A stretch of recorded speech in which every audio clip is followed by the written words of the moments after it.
Salut les amoureux de Congo Massapo TV, meilleur vœu à tout le monde, que cette année soit une année de grâce, prospérité et réussite. Et voilà, chers internautes, vous qui nous suivez de partout dans les 5 coins des continents du monde, et aujourd'hui nous sommes à Cheta. Hein? Place où Kenda, c'est un petit coin. À droite, on a DJ Escoco, et puis à gauche, c'est le DJ Stevino.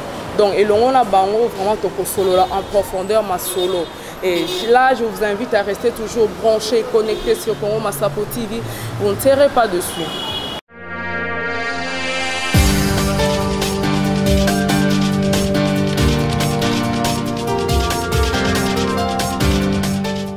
Et DJ Escoco, bonjour. Bonjour maman. Et comment on a Cheta? Ouais, c'est mingi. La visite na bino o ezaki ya mususu elo na ndo s'attendre na ngoto c'est peli format. Et Tozi sur DJ Stevino. Et bonne santé. Tout va bien, bonne année na yo, bonne année à la sur l'émission, chers internautes, bonne année à vous. Bonjour. Voilà qu'on est là, DJ Stevino, depuis chez ta deux, bon marché. Et voilà, chers internautes, pour vous rappeler encore, c'est l'émission numéro 2 de l'année. DJ Escoco, Boni. Évolution dans Katacheta. Bon, évolution, car malgré les difficultés, il couvre-feu, pour la facilité, ça ira, nous avons malgré les conditions où tout le passé au moment où ça va. Oui, chez Taïzala créé en 2004. 2004. Yo bandi Moussala en 2008 jusqu'à nos jours. Ce n'est pas une mince affaire, ils ont facilité. Hein? 2008, c'est le moment où on a eu bandi carrière. Mais na Cheta awa, la bandi aussi na Cheta en 2014. 2014, on a intégré Cheta. C'est le lot. Au les cas, on peut la place aussi. Oui, la place est belle. La place est belle. La place est belle. La place est belle. Place en est 6 000, on te met en est 6 000. Non, il y a la place où on 6 000 et 6 000. Mais il y a le joueur soit bandi bali. Il y a cadet, junior, tout le monde a besoin de la division. La place là, on ça les aïe bien, mais c'est par rapport au parcours, par rapport à CV. C'est un niveau, de l'eau continue à nous et Escoco, est-ce vraiment non na scène ou soit non biologique? Non, non biologique. Est-ce na est prénom na ngai. De na brejango. Prénom non. Prénom na ngai. Kasi loba prénom na po ba cher internaute ba yeba. Au moins eza à la découverte. Na ndenga mabete. Na bibo mo inde émission ikende. Et en attendant on peut sa numéro ba o ba besoin ba prénom na nga. Mo bien en privé. Non, et ça va on a copié ça pe prénom pe na boye. On peut s'en boyete hein. Mais eswana eza abréviation ya prénom na ngai. Coco. Vu que ba copa on peut tout ça là ngo. Ba pe na bana auto bimisa. Banana pour moi pour tant que comme on a bango exacté. Point. Parce que banana est-ce que yo ka sona tant comme moi na. Ba biko ni na tanga comme moi. Yo na tuni. Yo zaka mutu no ko tanga te. On dit DJ Lady. Et ça li bien place ça ça que on a papa. C'est que DJ Lady yep a créé pe bana. Vous avez ce qu'on a ba Coco. Bana on Lady a créé ba buna. Coco. Voilà. Moi je vais ça Coco puis DJS na nga moi to ba DJS pe ba belé pour toi mokila nzambe pourquoi na pe ça la que pe sa différence comprendre pourquoi on ça que pe sa différence pour ya mutu mususu akaza on de DJS mo robo comprendre maintenant on va ça Coco bien référence maman DJS ou avec en achète. Ok, DJS, est-ce que vous avez une signification à DJ parce que tu dois comprendre un DJ c'est qui? Bon, signification à DJ non c'est DJ Ndolo ba disco jockey. Toi ni ba vengi so disco jockey. Le DJ a mutu oyo enda pesa ambiance na soirée. c'est DJ côté au PC. Aza maître à soirée. Aza MC. Non, MC aza toi accompagner à biso. Comprendre non beta il y a le PC moi ambiance côté il y a lisangu quoi. Comprendre DJ aza moto yenda pesa apesa ambiance na soirée et puis du point de vue disco joker. Il y a un jeu de cartes. Il y a une carte montée à Jonker. Pion majeur. Et voilà. Vous appelez la bande Mobimisa? Et on a tala kundete, on a DJ. Té, laisse pas DJ Marula. Hein? Baza batala ku baza ba DJ baza pe na ba composer pe bande mona bango na ndenga mabete ondima bango quand même. Bango ba préférer ba yemba. Na na ebi mambo yemba te. Est-ce que mo pe na ndo yo kango ko yemba? Kasi on a bien besoin de signification. To yebande te. Un DJ, c'est un auteur-compositeur. Un DJ, quand le bic est noyé, il tape sa ambiance. Donc, expliquez ça parce que il y a vraiment mûr dans la matière. Ma chère internaute, pour te comprendre, DJ est auteur-compositeur, composer, soit comment. C'est là. Ils sont congolais. Tu es là pour copier, mais tu vérifies la pénalité. Ils sont DJ. Si je ne me trompe pas, tu copies, on va y voir. Maintenant, c'est leur connaissance. On a c'est leur connaissance. Voilà, Toyoka. On a dit DJ, après sa ambiance, la boîte. Tu comprends? Après sa ambiance, la boîte, on a platine, on a la musique. Quand on a un DJ, même si on a un DJ, on a DJ, on a bêta, son avant.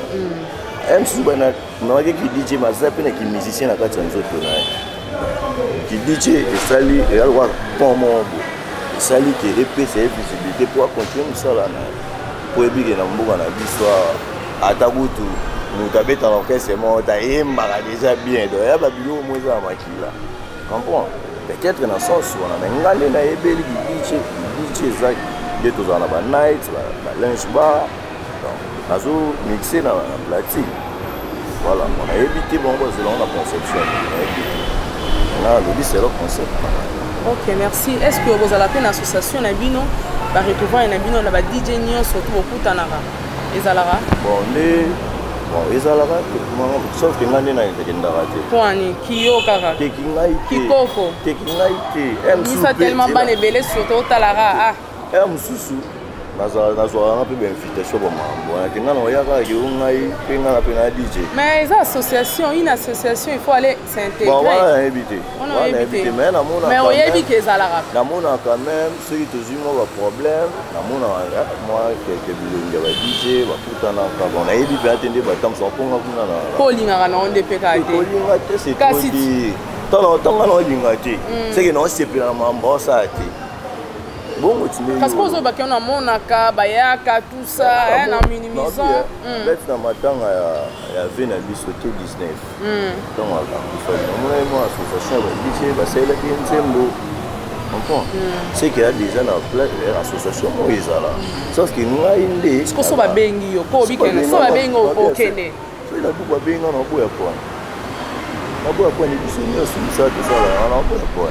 Vous avez fait conflictualité, est-ce que invitation des aides. Tenabi boy, yomo intérieurement oui que non est-ce que qu'on a zawana azana playboy. Ane conflictualité. Nabi boy. Même sous ya pour obéter les solo à la plateau. On a déjà sobo ya tana menga parler. La chara qui fait les choses. Ya leni na longwa msuna parler na esika baya ya. Apo pele na bata pastel. Atamelo mo me.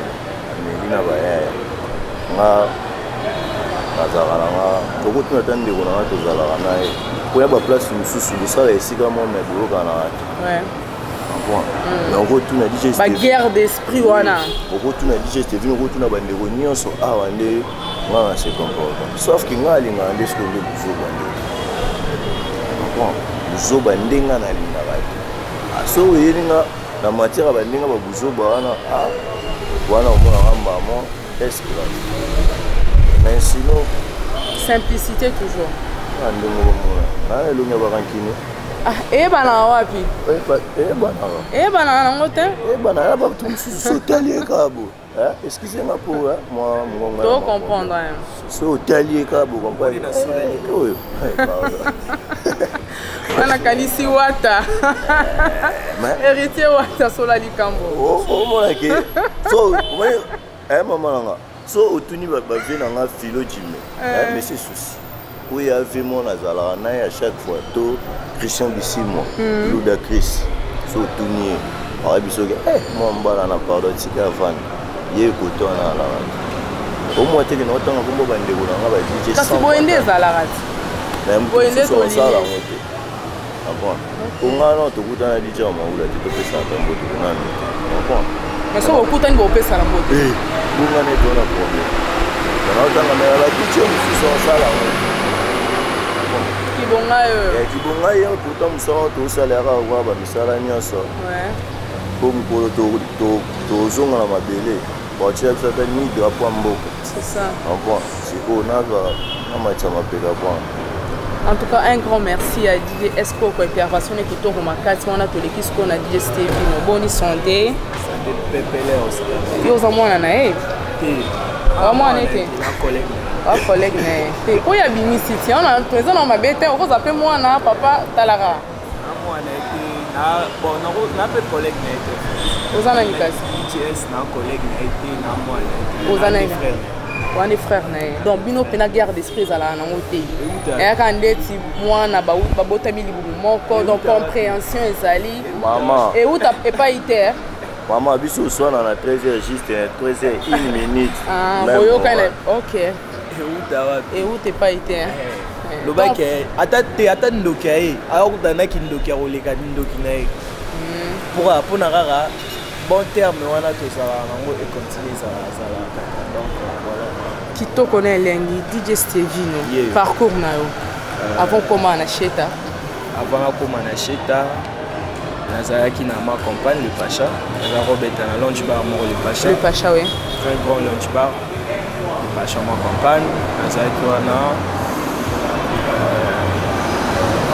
venu nanga na cheta awa c'est grâce à DJS azalaka na soirée DJS ali na soirée moko organisé na soirée pendant la soirée des alaka raté tout ça DJ mo guest de DJS contacté ngai est-ce que na kota guest na soirée na nga na cheta bon pas de problème vu que tu es un frère au tient ngai mais si go area bandoro lo ba cheta to bandoro zongo ba cheta ba 2016 ba bilo mo abongo ba cheta mo oui, comme il est mal réputé, le pochette est une période où il est vraiment très mal réputé. Et que il y a la paix à battre dans mon tour. On a payé aucune invitation. On a pêché, bon, il y a par rapport. Et puis c'était un mercredi. Souvent on a des activités, la vie sur le mercredi, on a négligé un moment, mais on a dit, bon, il y a oui, nous.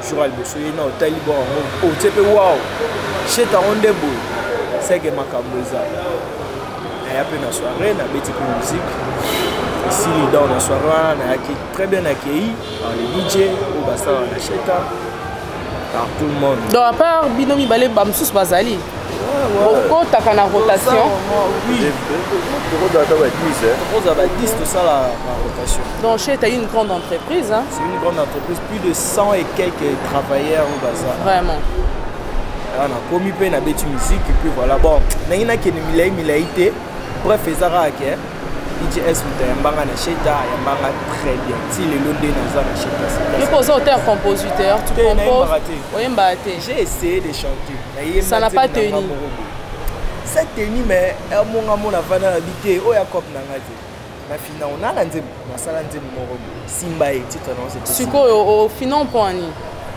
parce que ça bato ya ko propulsion bazala été non ezali nangati otekaka mpe nzembo natekaka nzembo te na composaka te nasala eso eloko te à part kobeta musique na kofente bato na animation na microsine donc osali combien de temps awa asali 1 année 7 mois donc le long na 1 année 7 mois 1 année 7 mois évolution donc na opepele Lobby, est-ce que quand l'obate que t'as la moutuna yambaka? Pour toi, battu. Et l'autre ça l'avantage.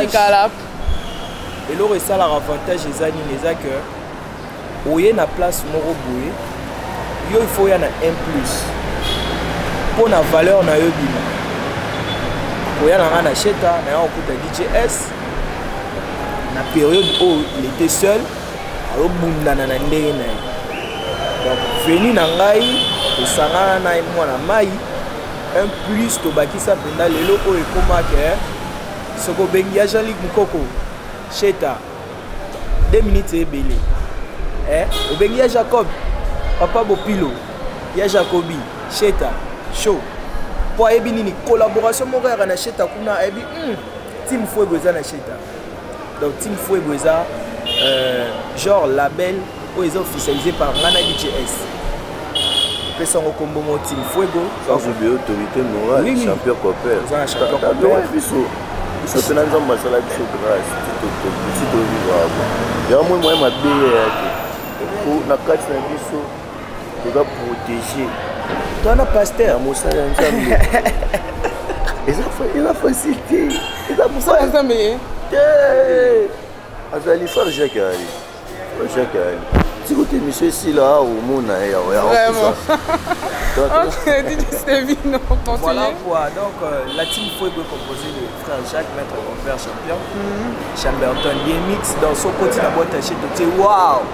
Autant waouh, il n'y a pas battu parce que tout le monde a la lumière, on a des apaises en valeur. Donc Chamberton, DMX, Maïbro, Isaac, serveur patron. Il y aura un serveur patron. C'est que ça de la bourre, bazo servir car Steve Bureau. Tout le monde a pour des pics minces. Et ça il comme voilà les libres et puis DJS dans la voilà quoi. Équipe voilà tout ça là les épées ça va macabre. Comme tout ça est tourne à biso à cette était tout wana la za de la forme. Ok, merci. Naïbi que la question on a posé DJS on a posé et tu vois bien que le DJ Ming va aussi la peine de s'allander une célérité. La musique, c'est là qu'on et du caca. Mais sauf que la bêtise est trop. Est-ce que pour nous il faut toujours mettre de bêtises? Laissons nini ou soit encouragement ni au ko yebisa na ba DJ mususu basala buzoba parce que c'est connu de tous. Laissons la popé ça va DJ. Autant ça va que DJ na oui. Autant ça va ngwe lo mo. DJ c'est quelqu'un où en vivre pour la musicien, pour la vedette. DJ c'est un star, il y a donc il faut que exemple, il compte exemplaire. Habiter. Il faut que pourquoi les lots comment on l'a dit avant la DJ. Tu as un DJ Express Mobile.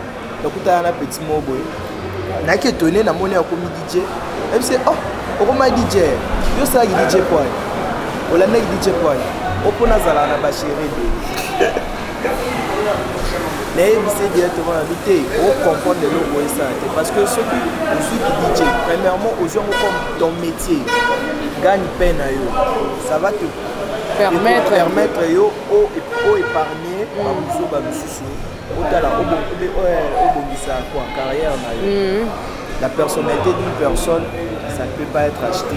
Si aujourd'hui on perd de personnalité, tu as gâché toute ta vie, tu as gâché toute ta carrière. Donc personnalité à Moutoundé, ça la valeur, Moutaz a une valeur dans la société, dans un lieu de travail, et puis voilà. Yo le baraba bêtise, na ba micro, yo le baraba buzoba, jouni Diego patron au Kabelombo. Jouni Masanga Manik Saloba yaka toke data la ville to baeji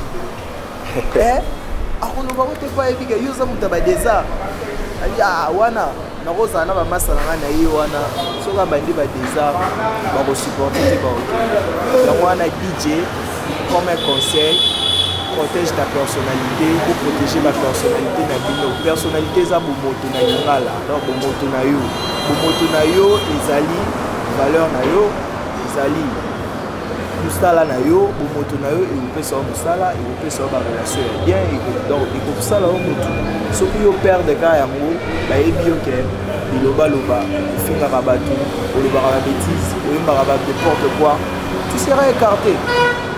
Moi, intervention, moi, je une question posée. Comment tu as belé et tu as faute dans la faute est à Outawapi. C'est ça aussi. Comment tout dépend de l'éducation. L'éducation de base est très important. Laisse-te venir autour du bar. Petit, on attend qui est. Il y a une réponse à tout ça qui est. À éviter que la moussala non sala. Après, c'est moi quelque chose qui permettrait à se nourrir. Si il prend la charge, à moyen à régler la charge. Mais autant de mental que Aza n'a pas essayé de dire. Ou Nasuka. Basi on va passer nini. Malade, donc, nous devons dépendre de l'éducation de base. Et on est belé. Ambition, c'est vraiment, je sors presque à la fin. Ambition, la bine étant qui va dire des années. Bon, le temps qui va dire c'était le temps qui va être réuni. Hein? Non, non, ambition, non, par rapport, il y a travail. Parce qu'on a Yambibi, non, étant qui va DJ. Maintenant, vos ambitions. Ambition, nous sommes dans l'ambition. On a dévoilé comme projet. Nous avons sauf que l'ambition est allée pour les DGT.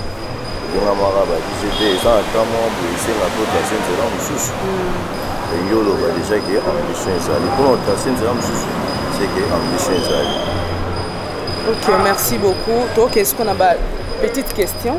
Pas vrai ou faux? Question vrai ou faux? Oh, banga. On te met bêta. Ils ont un cas, ils ont bon, le dit vrai. Mais ce qui est faux. Et vrai. Mais il faut que ça justifier votre réponse. Au sol, il déjà belé. Bon, c'est la moindre question. Et ça, Obi non encore répondre. Tu es libre. Hein? Nous pouvons déjà tamer. Vrai ou faux? DJ Escoco, il est célibataire. Célibataire. Non, réponse. Répondre vraiment. Vrai ou faux? Vrai ou faux? Vrai. Vrai ou faux? La couleur préférée de DJ Escoco, c'est la couleur noire. Ouais. Ok, merci. Vrai ou faux? On te met bête à ton nez. La question est vrai ou faux, car? Vrai ou faux? DJ Stevinho, il est père d'une fille. Vrai. Vrai ou faux? DJ Stevinho, chose 43. Vrai ou faux? Mais c'est vrai, j'ai chose 43. Ok, merci. Fidèles internautes, nous sommes à la fin de cette belle émission à la découverte. Nous allons être attentifs de partout ailleurs. Et j'espère bien nous monopoliser la parole parce que tous en a période festive. Il faut appeler ça DJ ba meilleur vœu quand des ala. Libanga ne tombera jamais. Tobandi na haute est-ce que toi batu tozanga ba mambuté ba twana pe ba sala biso bien. Eza bon. Bon pour nous ozala un peu mais pour nous reconnaissant. Pour na bateau pe ba eda biso vraiment tant que dans peu moins problème. Na profiter na occasion na pe ça meilleur vœu nanga na boss Don Pablo. Masalanga Nathan Lutete, JS Kasongo, Alex Kasonga, Mobali Mbinga, honorable JP Mamrik, Maman Cynthia Luzolo, motema ya Monsieur Souci, petit nanga Christmas, c'est la lettre F depuis Paris, le manager Jérôme, Nimer Mabol, Escar Mabiala, mon président Katanga, Muga Wabenga, Ndeko ya Sunga Wabenga, na peso mbote na musika. Darlene Ngolé, Bébé Laure partenaire, Bébé Laure, l'équipe est belée à Wabouski, c'est beaucoup de banga langate, Gloire a été man, appelé ce mbote depuis Portugal. Aimé Dollar, DGDA, Chrysosphère, mon cousin, mon cousin. Maître Djibi Papa na bébé Regina.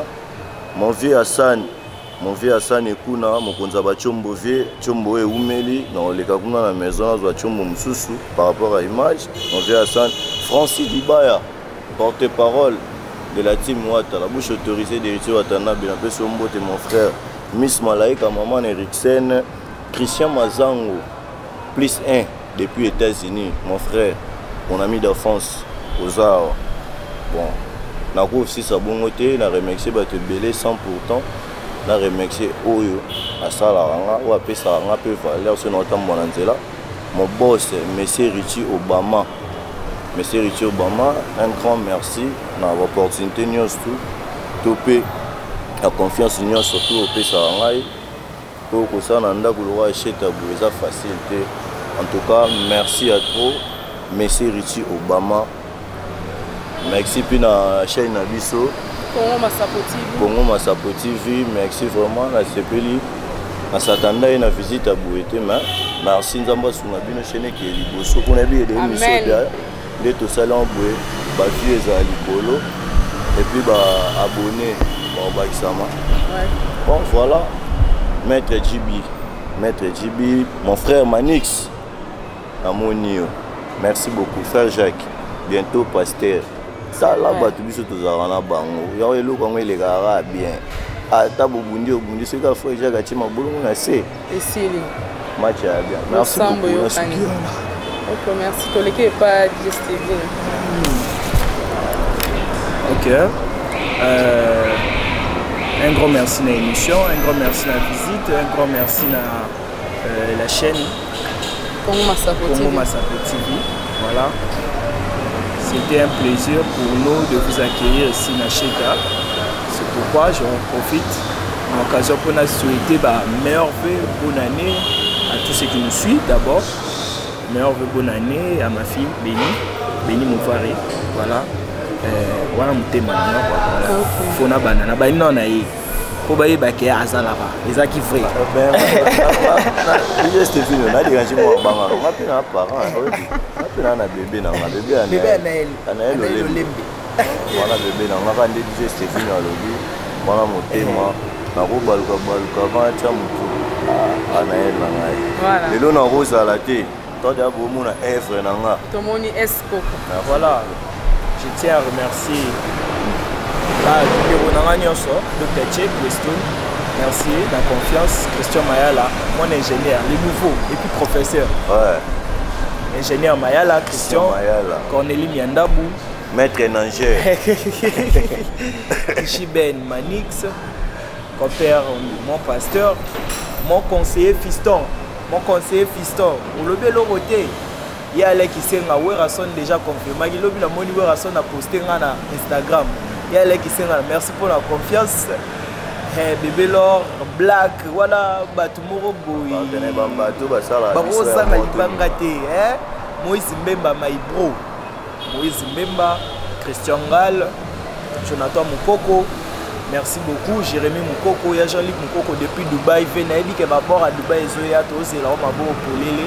Donc voilà, il y a Rolobelate. Il y a Jean-Luc Moukoko, Stéphane Azouaki, Tigalingaï. Il y a Jean-Luc Moukoko, il y a Yope, il y a Libanga Oyo. Yobo Yebi. Il y a Libanga intérêt.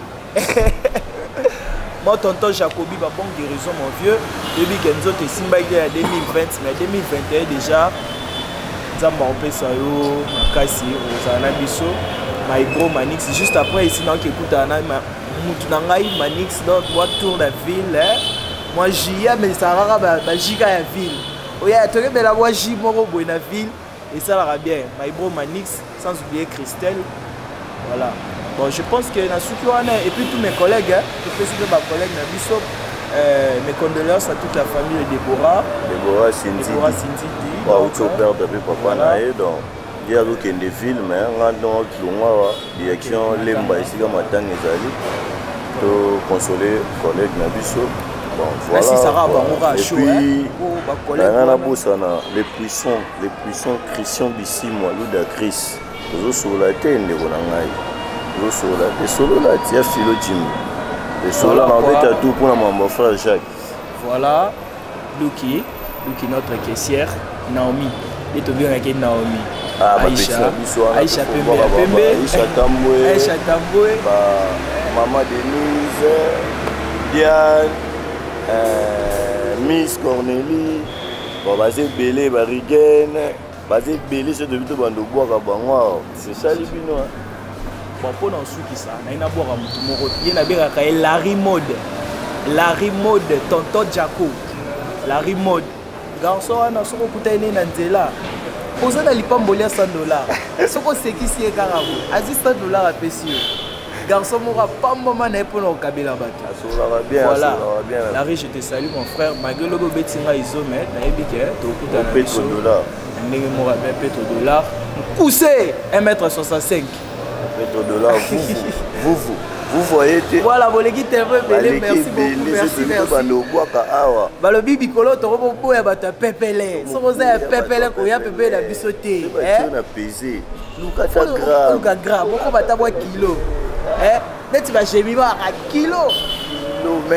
J'ai mis un kilo, maître des bords, Rocky, kilo, 50. Et voilà, fidèles internautes, c'est l'ambiance en fait. DJ Richard, nos collègues. Chers internautes, vraiment c'est l'ambiance. Nous sommes à la fin de cette émission. Une très belle émission. Quand on soit solo kaka. Mais l'équipe vraiment bien. Là, je tiens à dire un grand merci à la coordination de Congo Massapo TV, à la réalisation de Apôtre Junior Ipoké et Bijou Bokonde, la force tranquille. La grande sœur propre de Junior Ipoké, Mami Sombo. Là, je vois aussi tonton Miguel, un bon tonton, Tcheko Tcheka, Bana Suisse quoi. Junior Ipoké, Bana Kigali, héritier Kiatonda, Bana Mwanda, Calamité Mwanda, Soyo Kabinda. Congo Massapo TV, mon administrateur du territoire Roger Mbala Koupa et naba consoeur nuance on a chaîne différente na mon RTRM o ezali na DP nango Lembe Félix Lembe Dionga en tout cas na RCM na mon entre ba confrère nous on encore autant vraiment et centre médical Saint-Marcel santé pour tous le peuple d'abord et ça na veni Ngungu numéro 95 chez docteur Kitenge. Namoko vraiment naza témoignage moko vivante et na matete je vois Côte Djerba babi keyende mokonza kilote baboya wasambwa Jonas les Aïrois Gelor Ngoyi Espengoyi Kabangi Ngoyi Mami Yoko mwana mwasi ya mapinga dans respect major Dem Kachangala, moi c'est un biji, maman na Ofranel, et moi Isaac na Luanda, Changala Bambote est vraiment ébélé, papa Hubert Mwata, mon père que j'aime bien, Bambote vraiment ébélé, à la famille Mwata, je vois Ritiana Mwata, et cette Mwata, Bethel Mwata, Keren Mwata, en tout cas famille Mwata na Luanda, Bambote ébélé.